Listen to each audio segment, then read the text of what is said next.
Hi అండి, నమస్తే మిత్రులంతా బాగున్నారు కదూ. మీ సుస్వరవాణిలు బాగుందండి.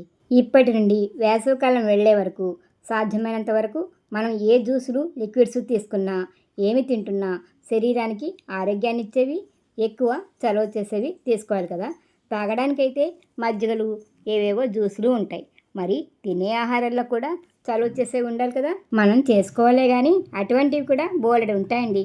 పచ్చి కొబ్బరి, గసగసాలు లాంటివి. అలా శరీరానికి చల్లదనాన్ని, ఆరోగ్యాన్ని ఇచ్చేవి, పిల్లలు సైతం ఎంతో ఇష్టంగా తినేలా ఒక చక్కటి రుచికరమైన పాయసాన్ని మీకు చూపించాలనుకుంటున్నాను. అదేమిటంటారా?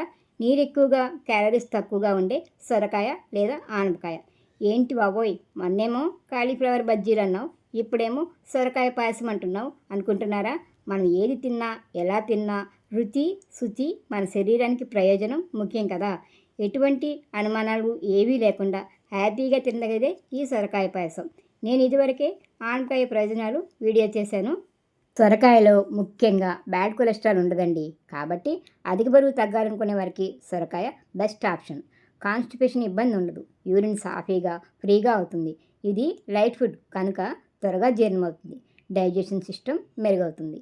అంతేకాకుండా శరీరంలో అతివేడిని తగ్గించి పొట్టని, మైండ్ని చల్లబరిచి ఆరోగ్యాన్నిచ్చే ఆనపకాయ అదేనండి సొరకాయ పాయసాన్ని చూసేద్దామా? వచ్చేయండి. సొరకాయ పాయసం చేయడం కోసం ఇదిగో సొరకాయ ముక్క ఓ పావు కేజీ తీసుకున్నాం. అందులో వేయడానికి బెల్లం, పాలు, నెయ్యి, ఒక పించు సాల్టు, కిస్మిస్, జీడిపప్పు పలుకులు, 2 ఎలాచీలు, సగ్గుబియ్యం. వీటిని 2-3 గంటల ముందే నానబెట్టేసుకోవాలండి. అప్పుడు ఇలా అవుతాయి. వీటితో మనం సొరకాయ పాయసం చేసేసుకుందాం రండి. ముందు సొరకాయని ఇలా లైట్గా చెక్కు తీసుకున్న సొరకాయ ముక్కని ఇలా తురుముకోవాలి బాగా.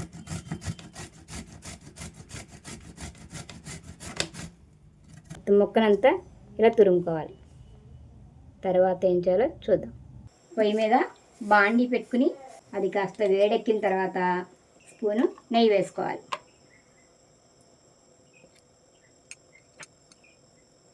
నెయ్యి కొంచెం వేడెక్కగానే ఈ సొరకాయ తురుముని అందులో వేసుకోవాలి.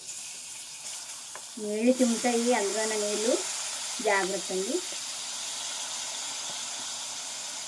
పచ్చివాసన పోయే వరకు వేగిస్తూ ఉండాలి.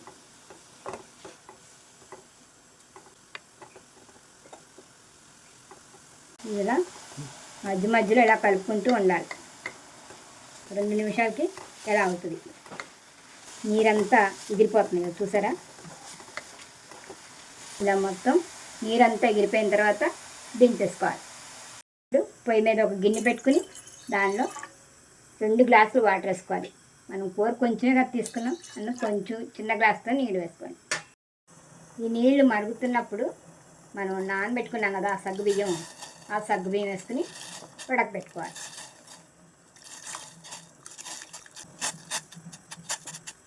మధ్య మధ్యలో వీటిని కలుపుతూ ఉండాలి. సగ్గుబియ్యం బాగా ఉడికిపోయింది. ఇప్పుడు ఇందులో మనం సొరకాయ ఉడకబెట్టుకుని తురుముని వేసుకోవాలి.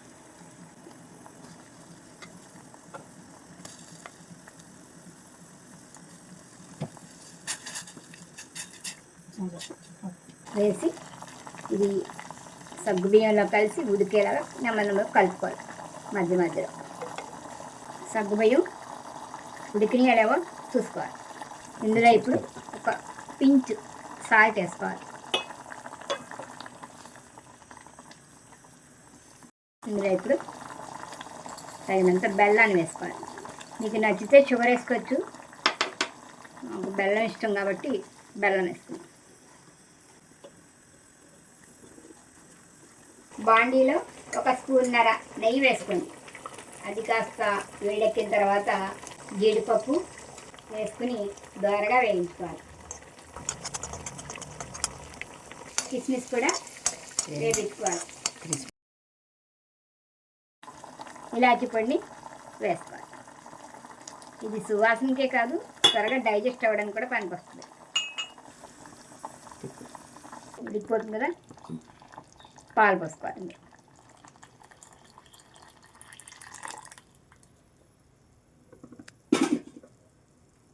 మొత్తం అన్నీ కలిసేలా ఒకసారి బాగా కలుపుకోవాలి. మంట సిమ్లో పెట్టుకుని చేస్తే బాగుంటుంది. నేతిలో వేసిన జీడిపప్పు కిస్మిస్ వేసుకోవాలి. మళ్ళీ ఒకసారి బాగా కలుపుకోవాలి. ఒకసారి బాగా కలిపేసుకున్న తర్వాత స్టవ్ కట్టేసుకుని దింపేసుకోవడం. పాయసం రెడీ. ఇదిగో మొత్తం అంతా సొరకాయ పాయసం రెడీ. దీన్ని వేడివేడిగా సర్వ్ చేసుకుని తినేయడమే. సొరకాయ పాయసం రెడీ. ఇది బెల్లం వేసిన మూలంగా ఈ కలర్ వచ్చింది. అదే నీకు కలర్ వైట్ కావాలనుకుంటే పంచదార వేసుకోవాలి. టేస్ట్ ఎక్కువ కావాలంటే బెల్లం వేసుకోవాలి. బెల్లం వేసుకున్నాం అనుకోండి, డయాబెటీస్ ఉన్న వాళ్ళకి కూడా తినడానికి బాగుంటుంది కదా, అందుకే మేము బెల్లం వేసుకున్నాం. మీ ఇష్టాన్ని బట్టి మీకు ఏది నచ్చితే అది వేసుకొని చేసుకోవచ్చు. చూసారుగా, ఈ వేసవి వేడిలో శరీరాన్ని కూల్గా చేసేది, ఇన్స్టెంట్ ఎనర్జీనిచ్చే సొరకాయ పాయసం. పిల్లలకి ఈ టైంలో జంక్ ఫుడ్స్ పెట్టకుండా ఇటువంటి ఈజీ డైజెషన్ ఫుడ్లు పెట్టారనుకోండి, వాళ్ళు హుషారుగా ఉంటారు. ఏమంటారు?